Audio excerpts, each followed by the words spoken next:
Atenção para o top de 5 segundos.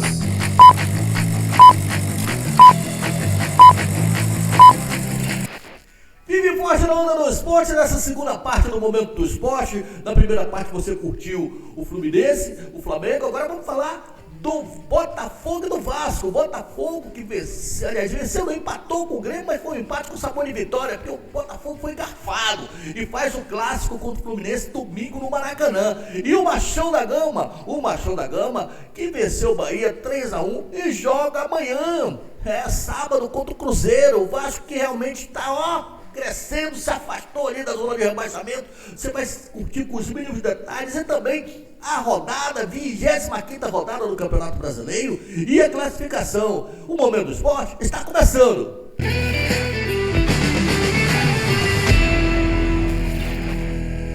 Aquele abraço para você que paquera o Momento do Esporte do Oiapoque ao Chuí. Aqui você que não é inscrito no nosso canal, já vai se inscrevendo, dá o seu like, porque é muito importante para o nosso trabalho, para o crescimento do nosso trabalho. Fala pro teu vizinho do lado direito, teu vizinho do lado esquerdo e entra em todas as tuas redes sociais dizendo: olha, o Momento do Esporte tá bombando. É Napoleão Nascimento, há 38 anos no ar. Já começa o programa falando do Campeonato Brasileiro. Vamos falar da 25ª rodada. A produção já vai botar na telinha aqui os jogos pela 15ª rodada. Teremos Fortaleza e Esporte do Castelão, 16 horas no sábado. Vasco e Cruzeiro, São Januário, 18h30. Juventude e Inter, Alfredo Jaconi, 18h30. E Atlético Mineiro e Mirassol na Arena MRV, também às 21 horas. No domingo teremos Grêmio e Vitória na Arena do Grêmio. Esse jogo é o jogo do mau hálito, 11 horas da manhã.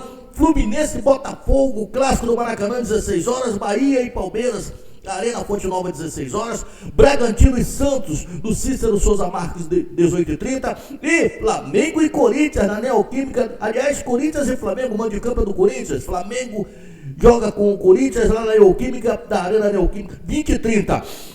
Na segunda-feira, fechando a rodada, São Paulo e Ceará no Morumbi, às 20h30. Vamos passar para a próxima tela, porque agora vem a classificação atualizada. Você aqui não perde o lance. Líder absoluto, Flamengo com 51 pontos, Cruzeiro com 50 é o segundo, terceiro Palmeiras 49, quarto Mirassol 42, quinto Botafogo 40, sexto Bahia 37, sétimo São Paulo 35, oitavo Fluminense 31, nono Bragantino 31, décimo Corinthians 29. Do lado direito, Grêmio é o 11º 29, 12º Ceará 28, 13º Vasco. Olha o Vasco aí, meu irmão. 13º Vasco 27, 14º Internacional 27, 15º Santos 26, 16º ali beirando ali, bambeando, mas não caindo, o Atlético Mineiro com 25, o 17º Vitória, primeiro da zona de rebaixamento 22, 18º Juventude 21, 19º Fortaleza 18 e na 20ª colocação o Sport com apenas 14 pontos. Mas o Sport tem 2 jogos a menos, né? O Sport só tem 22 jogos. Bom, olha, em vez de falarmos do clube do seu coração, e eu começo a logo aí.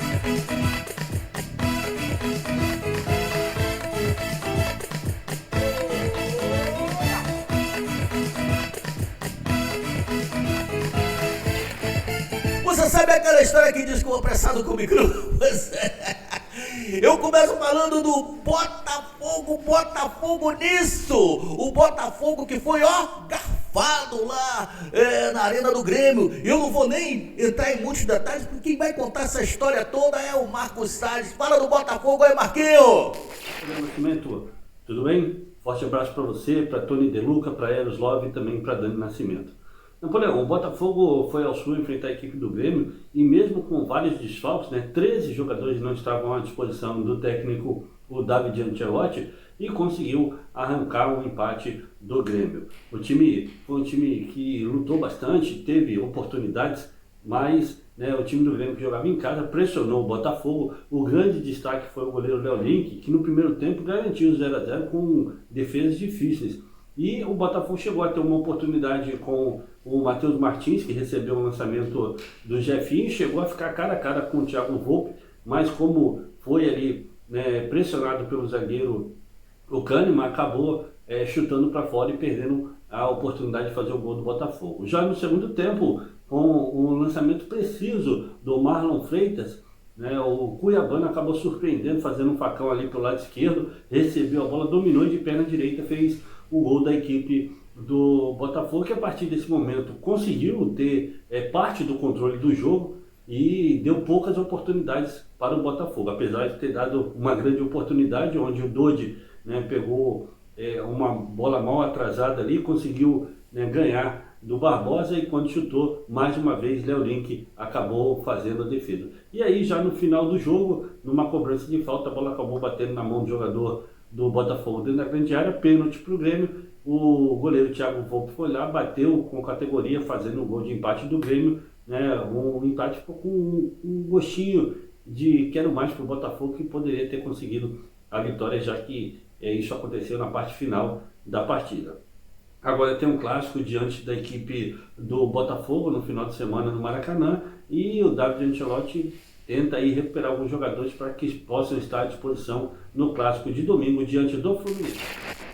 Tá aí a presença do Marquinhos, do Marcos Salles, falando do Botafogo. Obrigado, Marcos Salles, pela sua participação.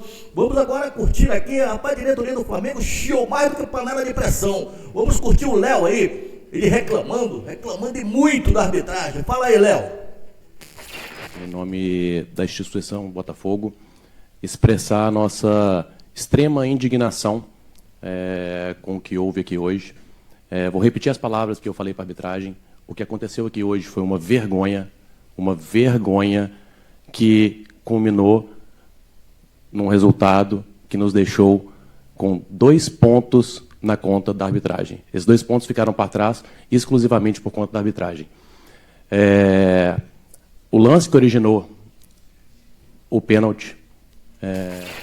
Aí o Léo realmente ficou muito chamado. Inclusive o Botafogo já mandou uma representação para a CBF, porque eu vou te contar uma coisa: a arbitragem do futebol brasileiro tá brincadeira, meu irmão. Vamos agora curtir o técnico do Botafogo, David Ancelotti, falando também, reclamando da arbitragem, falando do jogo.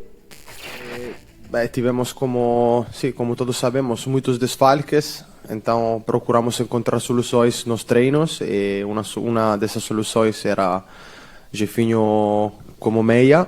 Ele pode fazer isso, ele fez isso bem, a troca dele era mais por um tema de dor que tem ele no braço, que não permitia ele jogar cômodo, então a modificação essa de jogar com Vitinho na ponta direita, que ele já jogou na Inglaterra como ponta direita, ele pode fazer.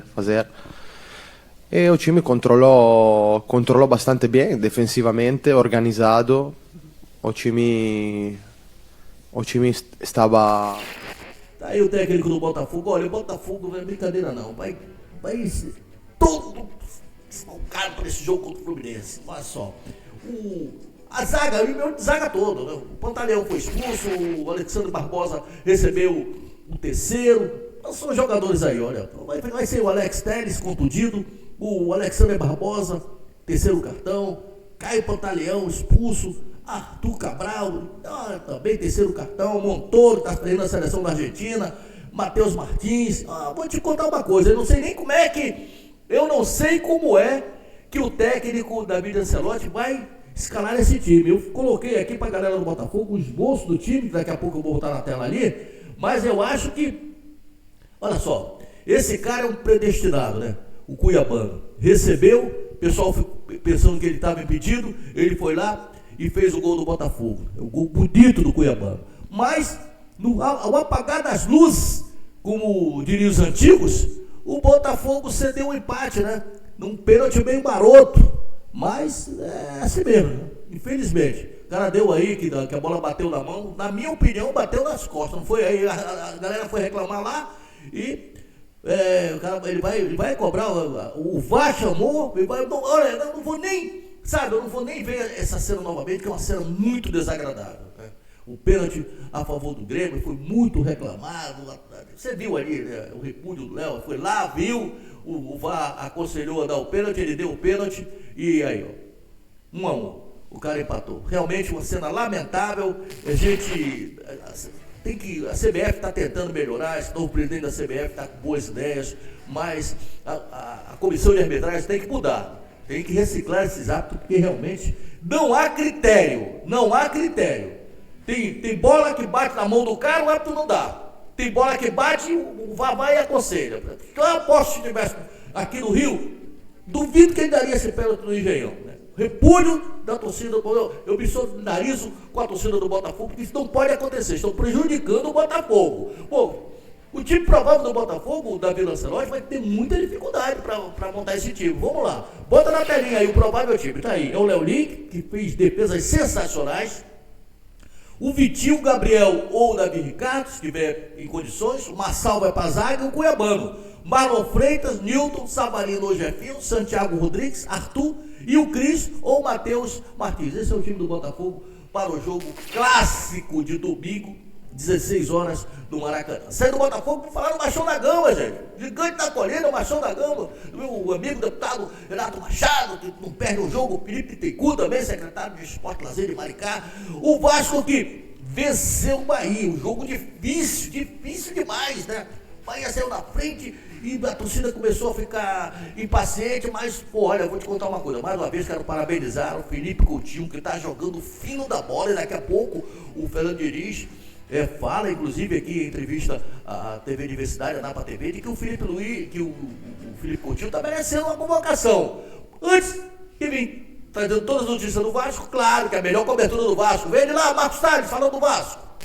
Napoleão Nascimento para falar do Vasco da Gama, que também jogou na noite de quarta-feira, partida que tinha sido adiada da 16ª rodada do Campeonato Brasileiro em São Januário, quando enfrentou a equipe do Bahia e venceu por 3-1 num jogo cheio de polêmicas de arbitragem.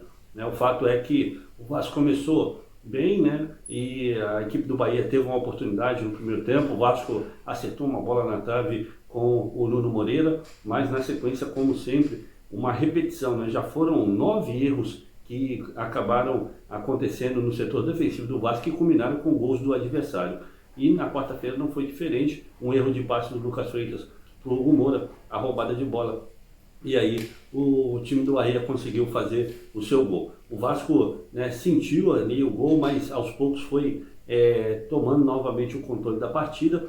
E a partir do momento em que a equipe do Bahia ficou com um jogador a menos, já que o Jean Lucas acabou sendo expulso, acertou uma cotovelada no jogador Barros, aí ficou mais fácil a vida do Vasco. Mas o fato é também que o árbitro deixou, né, algumas situações se complicarem em termos de violência, principalmente jogadores do Bahia contra jogadores do Vasco, como foi o carrinho do Rezende, que acertou o tornozelo do Felipe Coutinho, que inclusive no intervalo saiu sangrando de campo, e também a entrada do jogador Sarabia em cima do Puma Rodrigues.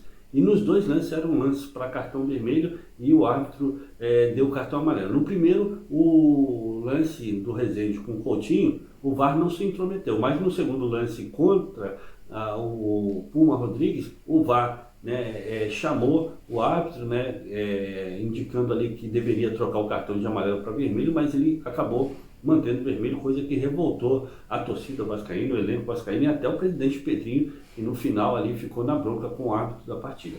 Mas o Vasco conseguiu um empate com o Felipe Coutinho, tá, que de cabeça ali fez o gol de empate do Vasco. Depois, também de cabeça, o Puma Rodrigues fez o gol da virada e o jogador ali do Bahia acabou fazendo gol contra e o Vasco venceu por 3-1, resultado que faz o Vasco subir na tabela de classificação, passar aí a ser o 13º colocado, se afastando da zona de rebaixamento. Agora o Vasco volta a jogar novamente em São Januário no sábado, mas um jogo difícil, mais um entre todos que o Vasco tem feito nessas últimas rodadas. Recebe aí o Cruzeiro, que é o segundo colocado na tabela de classificação, e, né, é um jogo em que o Vasco, se vencer, vai dar uma guinada aí, dar uma virada na chave aí para poder terminar bem o Campeonato Brasileiro e depois pensar na Copa do Brasil. Valeu, muito obrigado, Marcos Salles, pelas suas informações, a melhor cobertura do Machão da Gama aqui para a Napa TV e TV Universidade. Bom, vamos então curtir agora o vestiário do Vasco, a entrevista coletiva do Fernando Diniz, falando inclusive que o Felipe Coutinho está merecendo uma convocação, está jogando o fino da bola. Fala aí, Fernando Diniz. Pelo Felipe, acho que o Felipe ele se credencia cada vez mais para poder ser um nome para disputar a Copa do Mundo. Ele leva uma vantagem sobre a maioria dos seus concorrentes, porque ele não é um jogador que precisa ser testado com a camisa da seleção, nem em Copa do Mundo, nem em Champions League, nem em grandes eventos. E ele cada vez mais se coloca nessa condição. Fez mais uma partida brilhante, fez gol, podia ter feito um golaço de falta. Treina cada vez mais, está se livrando cada vez mais também, ficando cada vez mais longe do departamento médico. Então, de fato, ele se credencia jogo a jogo a ser um dos candidatíssimos à vaga na Copa do Mundo. Em relação à confiança, eu acho que desde quando eu cheguei aqui, tinha alguns perguntas frequentes, que o time era um time que se abalava emocionalmente, quando tomava gol, não reagia. E eu não senti isso comigo aqui no Vasco. Daí a presença do técnico do Vasco, Fernando Diniz, ainda complementando o noticiário do Vasco. O Vasco volta ao Campeonato Brasileiro, joga amanhã contra o Cruzeiro em São Januário. Realmente um jogo muito difícil. E o Vasco é o seguinte, hein? O Vasco, se vencer o Cruzeiro, dá um salto lá em cima, né? O Vasco e Cruzeiro, 18h30 amanhã em São Januário, e a torcida do Flamengo vai estar de olho nesse jogo, porque o Cruzeiro está ali, ó, no calcanhar. Então é muito importante a vitória do Vasco e também para melhorar a sua condição no Campeonato Brasileiro. E o torcedor do Flamengo vai ficar feliz da vida se pelo menos acontecer o empate. O Cruzeiro está embalado nesse campeonato. A volta do Ryan, muito importante a volta do Ryan. E você já vai curtir aí o time provável do Vasco para o jogo de amanhã contra o Cruzeiro. Léo Jardim é o goleiro, Paulo Henrique, Carlos Cuesta, Lucas Freitas e Puma Rodrigues. O Puma está bem ali na lateral esquerda. O Cauã Barros, bom jogador esse garoto, hein? Hugo Moura e Felipe Coutinho, Ryan Perrete e Duno Moreira. É o time provável do Vasco para o jogo de amanhã, sábado, às 18h30, em São Januário. Estamos colocando um ponto final no Momento do Esporte. Você que não é inscrito, inscreva-se no nosso canal. Onde quer que você esteja, inscreva-se no nosso canal ali, ó, Momento do Esporte, lá para a TV. Dê o seu joinha, que é muito importante para o nosso trabalho. Segunda-feira estamos de volta aqui, falando do Campeonato Brasileiro, 25ª rodada, e de tudo o que acontece de futebol e esporte no Brasil e no mundo. Bom final de semana, tchau!